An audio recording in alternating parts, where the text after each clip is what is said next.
Hey everyone, this side Aushu Tiwari. Once again, welcome back to my YouTube channel. If you people are watching this video first time, please go and subscribe it so that we can continue these kinds of videos.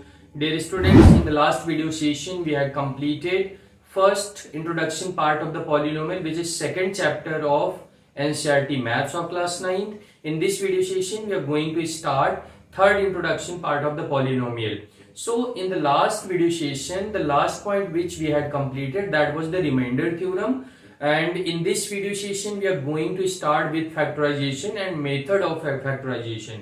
So without doing late, let's begin with the factorization. But start करने से पहले अगर आपने पहले और दूसरे introduction part को अभी तक वॉच नहीं किया है तो डिस्क्रिप्शन में उसकी लिंक दी हुई है, जाके क्लिक करके वॉच कर सकते हो. Let's begin now. तो देखिए फैक्टराइज, यहाँ हमको मेन मोटो हमारा है मेथड्स ऑफ फैक्टराइजेशन को एक्सप्लेन करना. लेकिन मेथड ऑफ फैक्टराइजेशन तब समझ में आपको आएगा जब आपको ये पता होगा कि फैक्टर या फैक्टराइजेशन टर्म का मतलब क्या होता है. तो देखिए यहाँ पे फैक्टर मैंने लिख रखा है और यहाँ पे मैं आपको एक्सप्लेन करने के लिए लिखा हूं कि अगर 8 कोई नंबर 8 है और आपसे पूछा जा रहा है कि 8 का फैक्टर क्या होगा, तो देखिए बेसिक चीजें हैं और जो कि हमने बेसिक क्लासेस में पढ़ रखी हैं कि अगर किसी भी नंबर का फैक्टर पूछा जाता है तो उस नंबर का फैक्टर वो सारे नंबर कहे जाते हैं जो उसको कंप्लीटली डिवाइड कर दे. तो जैसे अगर 8 का फैक्टर मैं पूछ रहा हूं तो 1 हो सकता है, 2 हो सकता है, 4 हो सकता है, 8 हो सकता है, बिकॉज ये जितने भी नंबर्स यहाँ पे लिखे हुए हैं 1, 2, 4, 8, ये सारे के सारे नंबर 8 को कंप्लीटली डिवाइड कर देंगे विदाउट एनी रिमाइंडर. मीन्स कोई रिमाइंडर बचेगा नहीं, ये कंप्लीटली डिवाइड कर देंगे. तो नंबर के रिस्पेक्ट में अगर आपसे पूछा जा रहा है कि फैक्टर क्या होता है तो आप बोलोगे 1, 2, 4, 8, ये सारे के सारे 8 के फैक्टर है बिकॉज 8 को कंप्लीटली डिवाइड कर दे रहे हैं. अब मैं पॉलिनोमियल के रिस्पेक्ट में आपको समझाने की कोशिश करता हूं कि क्या होता है फैक्टर. तो अगर मान लीजिए मैंने दो पॉलिनोमियल लिया, एक पॉलिनोमियल है px, एक पॉलिनोमियल है gx, और मैं बोल रहा हूं कि gx px का फैक्टर है. लेकिन कौन सी कंडीशन में gx px का फैक्टर होगा? जब gx px को कंप्लीटली डिवाइड कर देगा विदाउट लीविंग एनी रिमाइंडर, तब gx को px का फैक्टर बोला जाएगा. तो यहां पे वही चीज मैंने लिख रखी है. A polynomial gx is called factor of the polynomial px if gx divides px exactly. अगर gx px को एग्जैक्टली डिवाइड कर देगा तब gx को px का फैक्टर कहा जाएगा. या दो चीजें जो एक्सप्रेस करने के लिए ले रहा हूं, ये दोनों पॉलिनोमियल्स हैं. अब यहां देखेंगे अब फैक्टराइजेशन क्या होता है. तो किसी भी पॉलिनोमियल को प्रोडक्ट के फॉर्म में एक्सप्रेस करना ही फैक्टराइजेशन कहलाता है. जैसे अगर मैं बोलूं 8 को कैसे लिख सकते हैं, तो आप बोल सकते हो सर 2 इंटू 2 इंटू 2, यानी 2 2 4 2 8. सो 2 इंटू 2 इंटू 2, ये फैक्टराइजेशन है किसका? 8 का. तो इसी तरीके से पॉलिनोमियल में भी अगर कोई पॉलिनोमियल आपके पास है तो उस पॉलिनोमियल को प्रोडक्ट के फॉर्म में, देखिए यहां पे लिख रखा हूं, to express a given polynomial as the product of polynomials each of degree less than that of the given polynomial. किसी भी पॉलिनोमियल के किसी भी गिवन पॉलिनोमियल को प्रोडक्ट के किसके प्रोडक्ट के, वो भी जो होंगे वो दोनों, मतलब दो या दो से ज्यादा पॉलिनोमियल के प्रोडक्ट के फॉर्म में एक्सप्रेस करने का मेथड ही क्या कहलाता है? फैक्टराइजेशन कहलाता है. नाउ मेथड ऑफ फैक्टराइजेशन क्या है? मेथड ऑफ फैक्टराइजेशन में हम देखेंगे कई सारे मेथड. यहाँ पे 4 स्पेसिफिक मेथड मैंने यहाँ पे चूज किया है. पहला है taking common factor. Common factor को लेकर के हम फैक्टराइजेशन के फॉर्म में किसी भी पॉलिनोमियल को चेंज कर सकते हैं. दूसरा है बाई ग्रुपिंग. किसी भी पॉलिनोमियल को ग्रुपिंग में करके उसको उसमें से हम कॉमन लेकर के उसको हम फैक्टराइजेशन के फॉर्म में चेंज कर सकते हैं. थर्ड है by splitting middle term. Middle term को स्प्लिट करके. या फोर्थ है बाय फॉर्मूला. बाय फॉर्मूला का सेंस ये है बहुत सारी आइडेंटिटीज होती हैं जो फैक्टराइजेशन के फॉर्म में किसी भी पॉलिनोमियल को एक्सप्रेस कर सकती हैं. तब यहाँ पे अब देखते हैं टेकिंग कॉमन फैक्टर्स. तो यहाँ पे एग्जांपल मैं ले रखा हूं 5x² माइनस 20xy. जब इस तरीके का कोई पॉलिनोमियल होता है तो हम देखते हैं कि ये बायनोमियल है. 2 टर्म्स इसमें है, first term and second term. दोनों टर्म में हम देखते हैं कॉमन क्या है. तो ये 20 जो है वो अगर मैं प्रोडक्ट के फॉर्म में लिखूं तो ये लिखा हुआ है 5 मल्टीप्लाई बाई 4, 5 4 जा 20. अब फर्स्ट टर्म में देखेंगे इसमें भी 5 है, सेकंड टर्म में देखेंगे इसमें भी 5 है. So we can take 5 as a common. दूसरी तरफ अगर बात करें और आगे देखेंगे तो x इस वाले टर्म में भी है, x इस वाले भी टर्म में है, तो x भी हमने कॉमन ले लिया।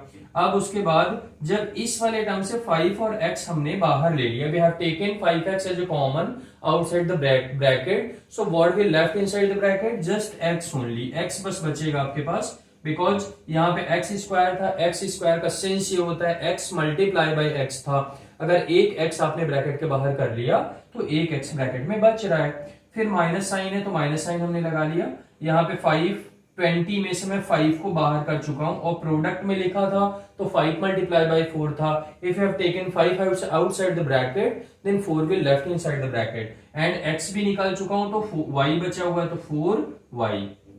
अब यहाँ पे देखेंगे तो ये जो बॉक्स में मैं आपको चीज दिखा रहा हूं, तो यहाँ पे देखें एक टर्म ऐसा है जो दूसरे पॉलिनोमियल के साथ मल्टीप्लाई के फॉर्म में है, प्रोडक्ट के फॉर्म में, तो इसको बोलेंगे फैक्टराइजेशन। तो ये फैक्टराइजेशन के फॉर्म में है, हमारा ये बायनोमियल था और ये बायनोमियल, इसको पॉलिनोमियल भी बोल सकते हो।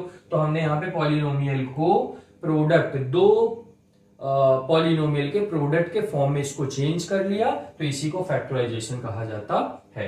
अब सेकंड देखेंगे बाय ग्रुपिंग। अब ग्रुपिंग में ये सेंस हमको लगाना होता है, जैसे देखिए ये एक आपके पास कोई पॉलिनोमियल आ जाता है तो सबसे पहले हमारी प्रायोरिटी होती है कि हम टर्म्स को अरेंज करें, इस तरीके से अरेंज करें कि अगर मान लीजिए 1 2 3 4 हमारे पास 4 टर्म्स हैं तो इसको क्वाड्रीनोमियल बोल सकते हैं।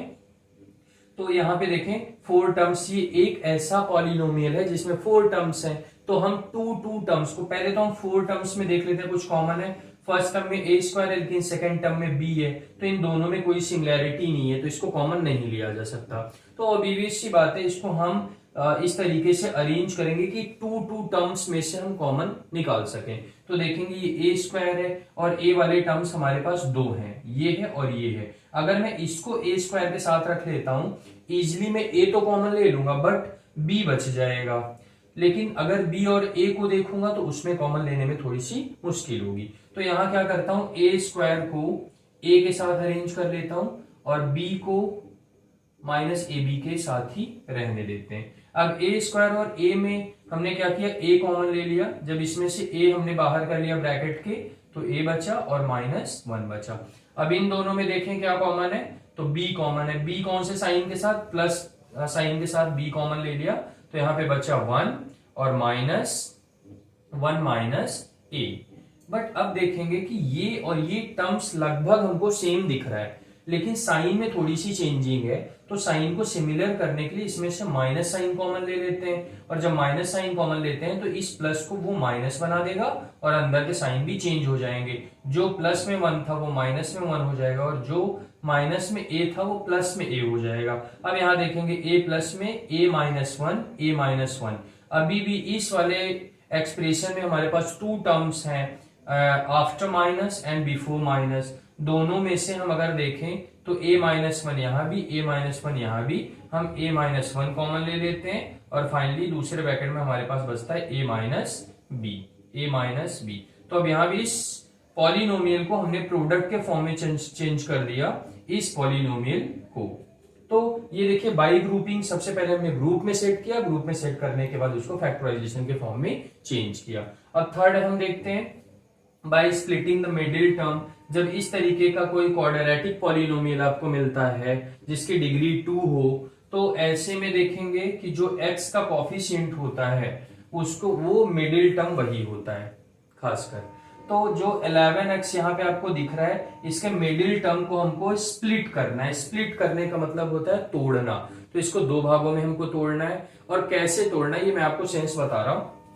ऐसे 2 पार्ट्स में इसको तोड़ना है, स्प्लिट करना है कि जब उनको ऐड करें तो वही मिडिल टर्म जो था वही चीज आए, और जब उनका प्रोडक्ट करें तो जो कांस्टेंट टर्म है वो आना चाहिए। तो हम देख रहे हैं कि 11, तो 11 अगर मैं 6 ले लूं और 5 ले लूं तो 6 और 5 को ऐड करूंगा तो 6 5 11 होता है, और 6 और 5 को मल्टीप्लाई करूंगा तो 6 5 जा 30 होता है, जो कि आपका लास्ट टर्म है। लास्ट टर्म का मतलब कांस्टेंट टर्म है यहाँ पे। तो इसको इसी तरीके से हम स्प्लिट करते हैं, x स्क्वायर प्लस 11 को लिखेंगे 5 प्लस 6, हमने उसको स्प्लिट कर लिया, ब्रैकेट के बाहर x और प्लस 30। अब यहाँ पे देखेंगे x स्क्वायर प्लस x का ब्रैकेट के अंदर जितनी चीजें हैं उनमें मल्टीप्लाई होगा, x का 5 पे मल्टीप्लाई होगा तो ये 5x हो जाएगा, x का 6 में मल्टीप्लाई होगा तो ये 6x हो जाएगा और प्लस 30। अब यहाँ भी देखेंगे हमारे पास 4 टर्म्स हैं, 1 2 3 एंड 4। 2 टर्म्स में से हम कॉमन लेना शुरू करेंगे। तो फर्स्ट 2 टर्म्स में हमको x कॉमन दिख रहा है तो ब्रैकेट में बचेगा x प्लस 5, और दूसरे बाकी के जो 2 टर्म्स हैं उनमें हमको 6 कॉमन दिख रहा है विद प्लस साइन, तो मिलेगा क्या x प्लस 5 यहाँ में मिलेगा। अब देखें, अब हमारे पास यहाँ पे 2 टर्म्स नहीं, ये बायनोमियल है, 1 टर्म और प्लस के बाद 2 टर्म, दूसरा टर्म आपका है, तो x प्लस 5 इसमें भी हम x प्लस 5 कॉमन ले लेते हैं और दूसरे ब्रैकेट में हमारे पास बचता है x प्लस 6। तो इसको भी हम बोलेंगे कि हमने फैक्टराइजेशन फॉर्म में चेंज किया। और फाइनली बाई फॉर्मूला, तो बाई फॉर्मूला कुछ आइडेंटिटीज होती है, यहाँ मैं लिख रहा हूं, जैसे x प्लस वाई का होल स्क्वायर अगर है तो इसका फॉर्मूला होता है x square plus Y square plus 2xy। ये नाउ फोर्थ मेथड जो मैंने लास्ट में लिख रखा था वहां जगह की शॉर्टेज थी तो मैंने ऊपर से लिख दिया, यहाँ देख लीजिए। फोर्थ मेथड जो था फैक्टराइजेशन बाय फॉर्मूला, कुछ आइडेंटिटीज होती हैं जिनके हेल्प से भी हम किसी भी पॉलिनोमियल का फैक्टराइजेशन करते हैं। जैसे यहाँ पे मैंने लिख रखा है x प्लस वाई का whole square equal to x square plus Y square plus 2xy। ये फर्स्ट आपकी आइडेंटिटी हो गई, आप इसको फॉर्मूला भी बोल सकते हो। दूसरा x माइनस वाई का whole square equal to x square plus Y square minus 2xy। Third आपका है x plus Y plus Z का whole square equal to x square plus Y square plus Z square plus 2xy plus 2yz plus 2zx। और third आपका है fourth है x plus Y का whole cube equal to x cube plus Y cube plus 3xy inside the bracket x plus Y.